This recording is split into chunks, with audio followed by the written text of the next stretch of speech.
নমস্কাৰ আজি হৈছে 1 অক্টোবৰ আৰু আজিৰ দিনটোৰ কেইবাটাও গুৰুত্বপূৰ্ণ খবৰ লৈ আহিছোঁ আৰু এনে ধৰণৰ খবৰসমূহ নিতৌ চাবলৈ আমাৰ চেনেলটো ছাবস্ক্ৰাইব কৰি ভিডিঅ'টোত এটা লাইক কৰি দিব আৰু আজিৰ দিনটোৰ প্ৰথমটো গুৰুত্বপূৰ্ণ খবৰ দিব লৈছোঁ দেশত আৰম্ভ হ'ল 5G সেৱা আজি ৰাতিপুৱা 10 বজাত মুকলি কৰে 5G সেৱা দেশৰ প্ৰধানমন্ত্ৰী নৰেন্দ্ৰ মোদীয়ে মুকলি কৰে 5G সেৱা আৰু দেশৰ কেইবাটাও চহৰত আজিৰে পৰা মুকলি হ'ল 5G সেৱা 1 অক্টোবৰৰ পৰা দেশত আৰম্ভ হৈছে 5G সেৱা প্ৰধানমন্ত্ৰী নৰেন্দ্ৰ মোদীয়ে দেশত উদ্বোধন কৰিলে 5G সেৱা দেশৰ 13খন চহৰত শনিবাৰৰ পৰা আৰম্ভ হৈছে এই 5G সেৱা 13খন ৰাজ্যত 5G সেৱা আৰম্ভণিৰ পূৰ্বে প্ৰধানমন্ত্ৰীগৰাকীয়ে দিল্লীৰ প্ৰগতি ময়দানত ভাৰতীয় মোবাইল কংগ্ৰেছ চমুকৈ IMCৰ ষষ্ঠ সংস্কৰণ উদ্বোধন কৰে প্ৰগতি ময়দানৰ এই বিশেষ অনুষ্ঠানত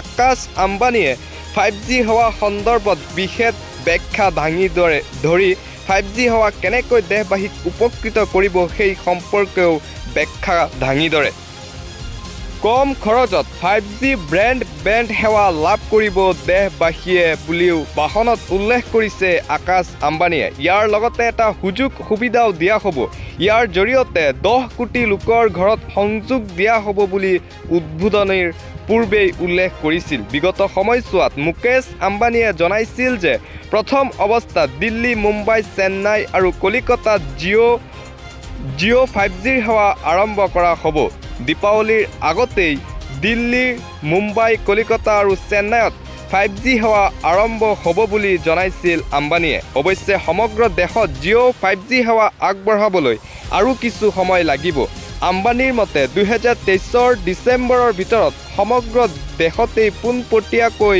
5G সেৱা আৰম্ভ কৰিব আম্বানীৰ মতে 2023 চনৰ শেষৰ ফালে ভাৰতৰ প্ৰতিখন চহৰত 5G সেৱা উপলব্ধ হ'ব ইফালে জিঅ' 5G প্লেন কিমান সস্তা বা ব্যয়বহুল হ'ব সেই সম্পৰ্কে স্পষ্ট তথ্য এতিয়াও প্ৰকাশ কৰা হোৱা নাই অৱশ্যে মুকেশ আম্বানীয়ে তেওঁৰ ভাষণত বহুবাৰ এফৰ্ডেবল 5Gৰ কথা কৈছে ইয়াৰ পৰা স্পষ্ট হৈ পৰিছে যে জিঅ' 4Gতকৈ জিঅ' 5G প্লেন ব্যয়বহুল নহ'বও পাৰে আন এটা গুৰুত্বপূৰ্ণ খবৰ দিব লৈছোঁ পূজাৰ মাজতে ৰাজ্যবাসীলৈ বেয়া খবৰ প্ৰতি লিটাৰ ডিজেলত ভৰিব লাগিব অধিক দাম আজিৰে পৰা প্ৰতি লিটাৰ ডিজেলৰ দাম 86.99 টকা কাইলৈ দাম আছিল প্ৰতি লিটাৰত 85.07 টকা আৰু পূজাৰ মাজতে ৰাজ্যবাসীলৈ এক বেয়া খবৰ প্ৰতি লিটাৰ ডিজেলত ভৰিব লাগিব অধিক দাম আজিৰে পৰা প্ৰতি লিটাৰ ডিজেলৰ দাম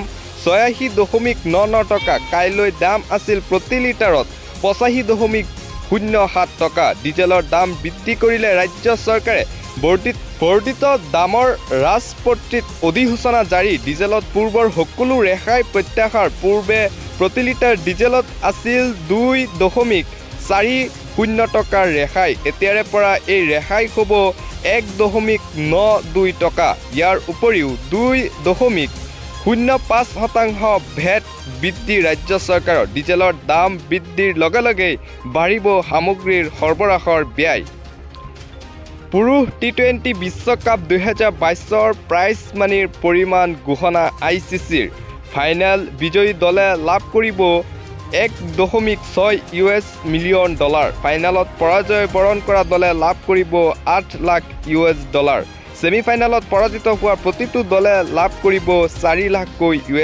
সৰ্বমুঠ $5.6 মিলিয়ন বিশ্বকাপত ভাগ লোৱা 16টা দলক প্ৰদানৰ বাবে ICCয়ে মুকলি কৰি দিছে ভাৰত দক্ষিণ আফ্ৰিকাৰ মেচ সন্দৰ্ভত ACR সংবাদমেল ষ্টেডিয়ামৰ ভিতৰলৈ মোবাইল ফোন আৰু মানি বেগৰ বাহিৰে দৰ্শকে একো নিব নোৱাৰিব দৰ্শকে খাদ্য সামগ্ৰী অসম ক্ৰিকেট সন্থাৰ বিপণীৰ পৰা সংগ্ৰহ কৰিব লাগিব আৰু ভাৰত দক্ষিণ আফ্ৰিকাৰ মেচ সন্দৰ্ভত অসম ক্ৰিকেট সন্থাৰ সংবাদমেল ষ্টেডিয়ামৰ ভিতৰলৈ মোবাইল ফোন আৰু মানি বেগৰ বাহিৰে দৰ্শকে একো নিব নোৱাৰিব দৰ্শকে খাদ্য সামগ্ৰী অসম ক্ৰিকেট সন্থাৰ বিপণীৰ পৰা সংগ্ৰহ কৰিব লাগিব 7 বজাত আৰম্ভ হ'ব খেল, 11 বজাত শেষ হ'ব খেল। গেটসমূহ 4 বজাত খুলি দিয়া হ'ব। 5 আৰু 6 নম্বৰ গেট 3 বজাত খুলিব। বৰ্ষাপাৰাত অসম ক্ৰিকেট সন্থা গুৱাহাটী আৰক্ষীৰ সংবাদমেল আৰু T20 মেচ যি অনুষ্ঠিত হ'ব অহাকালি আৰু তাক লৈ সংবাদমেল আয়োজন কৰিছে অসম ক্ৰিকেট সন্থা আৰু গুৱাহাটী আৰক্ষীয়ে।